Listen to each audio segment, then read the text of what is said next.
সুপ্রিয় দর্শক, স্বাগত জানাচ্ছি।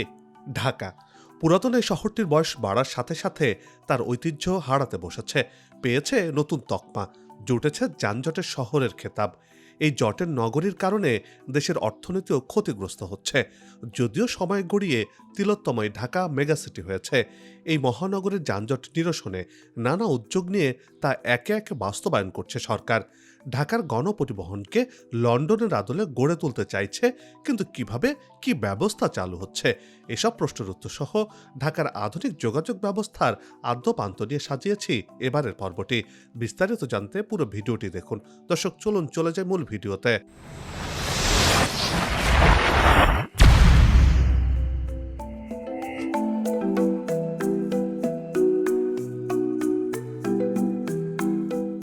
একসময় ঢাকার প্রাণকেন্দ্র ছিল পুরান ঢাকা। বুড়িগঙ্গার তীরে ৪০০ বছর আগে গড়ে উঠেছিল এই এলাকা। বুড়িগঙ্গার তীরে এককালে বিরাট সমৃদ্ধ জনপদই ছিল। ঢাকার খুব পুরনো নাম হলো ৫২ বাজার ৫৩ গলি। এটা থেকে বোঝা যায় এ শহরে আগে প্রচুর অলিগলি ছিল এবং প্রায় প্রতিটা গলিতেই একটা করে বাজার বসত। ব্যবসা বাণিজ্য খুব ভালো হতো এখানে। নদীর মাধ্যমে অন্যান্য অঞ্চলের সাথে যোগাযোগ রক্ষা করে চলত এখানকার মানুষ।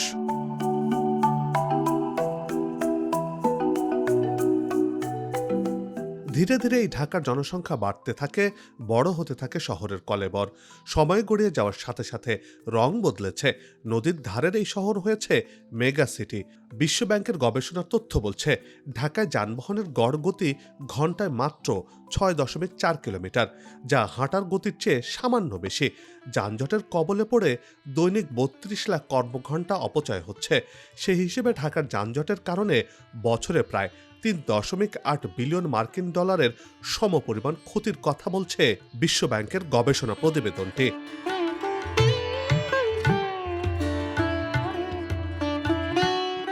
২.৩০ কোটি মানুষের এ শহরের বেশিরভাগ মানুষই খেটে খাওয়া। এসব মানুষ জীবিকার তাগিদে প্রতিদিন রাজপথে বের হন। ঢাকাতে পূর্ণদমে মেট্রো রেল চালু হওয়ার আগে ঢাকার মোট যাতায়াতকারী মানুষ বা কমিউটার ভলিউমের ৪৪% পরিবহন মাধ্যম ছিল বাস। ৪৮% মানুষ হেঁটে বা সাইকেলে যাতায়াত করত। ৩৫% মানুষ রিক্সা করে চলাচল করতেন, আর মাত্র ৮% মানুষের যাতায়াতের মাধ্যম ছিল যান্ত্রিক বাহন। এই যান্ত্রিক বাহনের মধ্যে গাড়ি ছাড়াও মোটরসাইকেল ও অটোরিকশা রয়েছে।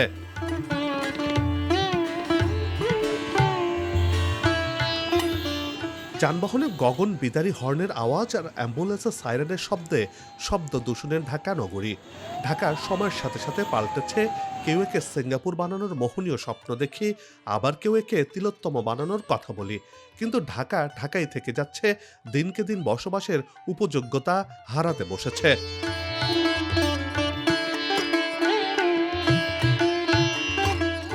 এর মাঝেও নতুন করে স্বপ্ন দেখাচ্ছে সব মেগা প্রকল্প।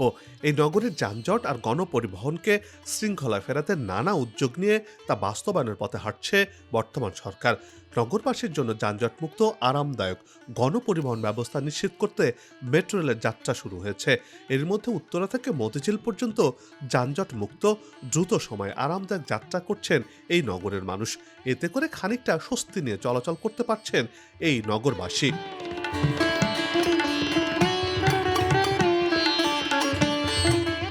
এক গবেষণায় দেখা গেছে, মেট্রো রেল ব্যবহারকারীদের বেশিরভাগ আগে যাতায়াতের জন্য বাস ব্যবহার করত।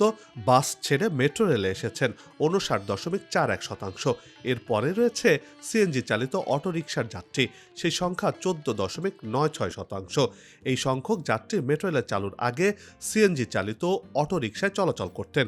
একইভাবে মোটরসাইকেল বাদ দিয়ে মেট্রো রেল ব্যবহার করছেন ৬.৮% যাত্রী।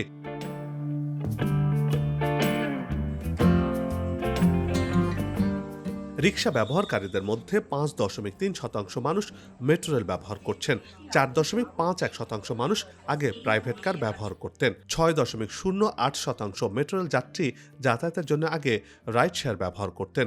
এর বাইরে অন্যান্য যানবাহন ব্যবহারকারী ২.৩৯% যাত্রী এখন মেট্রো রেলে করে যাতায়াত করছেন। অর্থাৎ মেট্রো রেলে সময় গড়িয়ে যাওয়ার সাথে সাথে মেট্রো রেলের যাত্রী সংখ্যা বেড়ে চলেছে।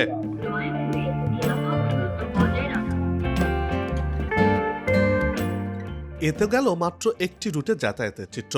আগামীতে রাজধানীতে ৬টি মেট্রো রেল চালু হলে সেই সংখ্যা বেড়ে যাবে। তখন দৈনিক ৫০ লাখের মতো মানুষ মেট্রো রেলে করে চলাচল করতে পারবেন। বর্তমানে দৈনিক মেট্রো রেলের ১৫২টি ট্রিপ চলছে, যাতে ২,৭০,০০০ যাত্রী পরিবহন করা যাচ্ছে। যদিও লক্ষ্য রয়েছে দৈনিক ৫ লাখ যাত্রী পরিবহনের।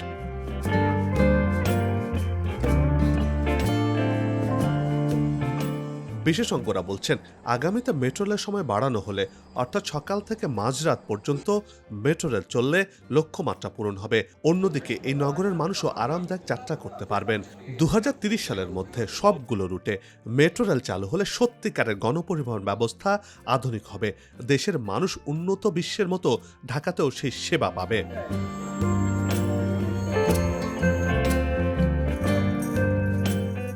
অন্যদিকে যানজট এড়িয়ে দ্রুত সময়ে চলাচলের জন্য ঢাকায় নির্মিত হচ্ছে এলিভেটেড এক্সপ্রেসওয়ে। অনেক প্রত্যাশার এলিভেটেড এক্সপ্রেসওয়ে এই উড়াল সড়কে উঠলে মনে হয় না যে এটি ঢাকার শহর, মনে হয় অন্য কোনো স্বপ্নের দেশের সড়ক এটি। এত ভালো লাগার কারণ হলো বিমানবন্দরের কাওলা থেকে ফার্মগেটের পুরো রাস্তায় কোনো যানজট নেই। হুশ করে চলাচল করা যায় এই পথে।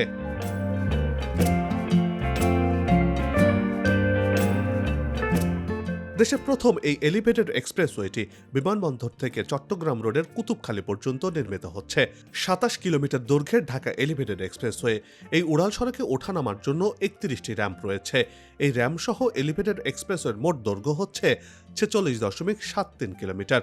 প্রথম অংশ খুলে যাওয়ার পর এবার দ্বিতীয় অংশ অর্থাৎ তেজগাঁও থেকে কুতুবখালীর কাজও দ্রুত এগিয়ে চলছে। এটি দ্রুতই খুলে দিতে চায় সরকার। এই উড়াল সড়কটি পুরোদমে চালু হলে যানজটবিহীনভাবে চলাচল করা যাবে এই পথে। তখন এক ভিন্ন মাত্রা যোগ করবে রাজধানীর যোগাযোগ ব্যবস্থায়।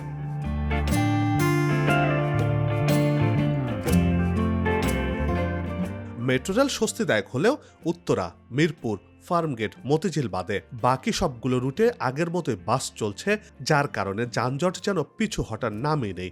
যানজটের দুর্ভোগ নিয়ে জাদুর এই শহরে মানুষের জীবন জীবিকার তাগিদে ছুটেই চলছেন। কিন্তু এই ছুটে চলার মাঝেও বড় সমস্যা হলো রাজধানীর গণপরিবহন ব্যবস্থা। আর এই গণপরিবহনে নৈরাজ্য দীর্ঘদিনের সমস্যা। জ্বালানি তেলের দাম বাড়ানোর ঘোষণার অজুহাতে বাড়ানো হয় ভাড়া, সিটিং সার্ভিস, ওয়েবিল সহ নানাভাবে যাত্রীদের সাথে করা হয় প্রতারণা। এতে অতিরিক্ত ভাড়া গুনতে হয় যাত্রীদের। নৈরাজ্যের পাশাপাশি হেনস্থার শিকার হতে হচ্ছে এই নগরবাসীকে।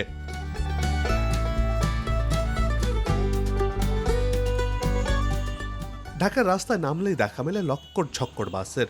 এসব ফিটনেসবিহীন গণপরিবহনে দাপিয়ে বেড়াচ্ছে রাজপথ। যেখানে সেখানে যাত্রী ওঠানামা করানো সহ গাড়ি চালানোর কোনো নিয়মের ধারই ধারেন না এসব গণপরিবহনের চালকরা। নগর জুড়ে রংচটা, এবড়ো থেবড়ো বডির এসব বাস নগরবাসীর জন্য দৃষ্টিকটুও বটে। এসব বাস থেকে প্রতিনিয়ত জনস্বাস্থ্যের জন্য মারাত্মক ক্ষতিকর কালো ধোঁয়া নির্গত হয়।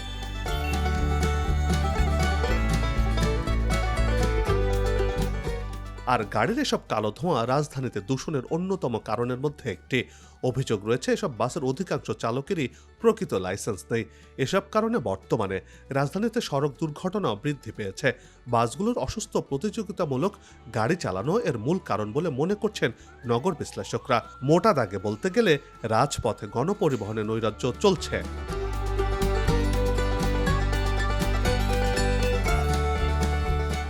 যানজট সৃষ্টির পাশাপাশি রাজধানীর পরিবেশ দূষণেও অন্যতম ভূমিকা রাখছে এই বাসগুলো।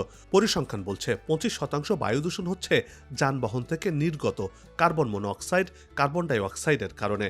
২০৩০ সালের মধ্যে ৪ মিলিয়ন টন কার্বন নিঃসরণ কমাতে চায় সরকার।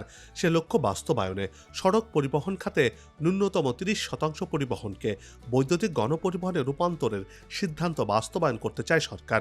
তারই অংশ হিসেবে দেশে ইলেকট্রিক বাস নামাতে চলেছে বর্তমান সরকার।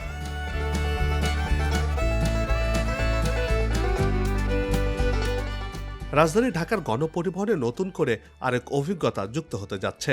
বিদ্যুৎ চালিত মেট্রো রেলের পর এবার বিদ্যুৎ চালিত যানবাহনের যুগে প্রবেশ করছে বাংলাদেশ। ঢাকার রাস্তায় এবার বৈদ্যুতিক গণপরিবহন নামানোর কথা বলছে সংশ্লিষ্টরা। এই বৈদ্যুতিক গাড়ি ঢাকা শহরকে পরিবেশ ও বায়ু দূষণের হাত থেকে রক্ষা করবে। আর এজন্যই এমন বৈদ্যুতিক বাস চালানোর উদ্যোগ নেওয়া হয়েছে বলে জানা গেছে।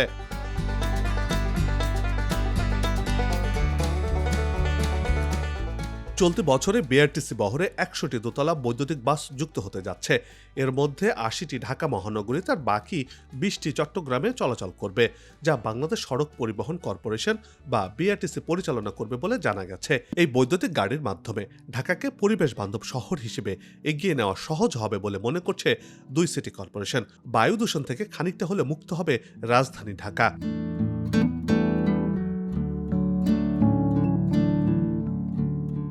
অন্যদিকে আগামী ৭ বছরে গণপরিবহন খাতে ৪৪ লাখ টন কার্বন নিঃসরণ শর্তহীনভাবে হ্রাসের অঙ্গীকার রয়েছে সরকারের। এ কারণে দেশে বৈদ্যুতিক গাড়ির সংখ্যা বাড়াতে চায় সরকার, বিশেষ করে রাজধানী ঢাকা শহরে। আর বৈদ্যুতিক গাড়ির ব্যবহারের জন্য এরই মধ্যে ইলেকট্রিক মোটরযান নিবন্ধন ও চলাচল সংক্রান্ত নীতিমালা তৈরি করেছে সরকার। ২০৫০ সালের মধ্যে যানবাহনের ৫০% বিদ্যুৎ চালিত গাড়ি হবে বলে মনে করা হচ্ছে।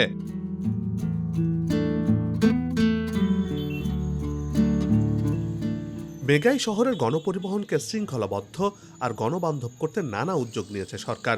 তারই অংশ হিসেবে ঢাকা উত্তর সিটি কর্পোরেশনের তরফ থেকে লন্ডনের গণপরিবহনের আদলে দেশের ট্রান্সপোর্ট সিস্টেম আধুনিক করতে চাইছে। এজন্য যুক্তরাজ্যের সাথেও কাজ শুরু করেছে ডিএনসিসি।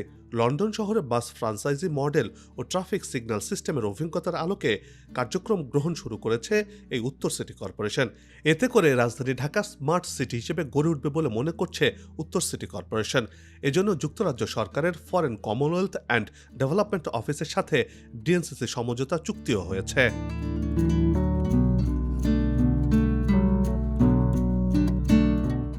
ব্যক্তি পর্যায়ে বিদ্যুৎ চালিত গাড়ির পাশাপাশি গণপরিবহনেও এই গাড়ি চালু হলে একদিকে যেমন রাজধানীর গণপরিবহন সেক্টরে শৃঙ্খলা ফিরে আসবে, তেমনি করে নগরবাসীর দুর্ভোগও কমে যাবে। নতুন করে আশার আলো দেখাচ্ছে দেশের ইলেকট্রিক বাস। তবে এই বাসগুলো নির্দিষ্ট টার্মিনাল নির্ধারণ সহ যেখানে সেখানে যাত্রীদের ওঠানামা বন্ধ করতে হবে। এটি করতে পারলে এবং নাগরিকরা একটু সচেতন হলে নগর জীবনে কিছুটা হলেও স্বস্তি মিলবে বলে মনে করছেন নগর গণপরিবহন বিশ্লেষকরা।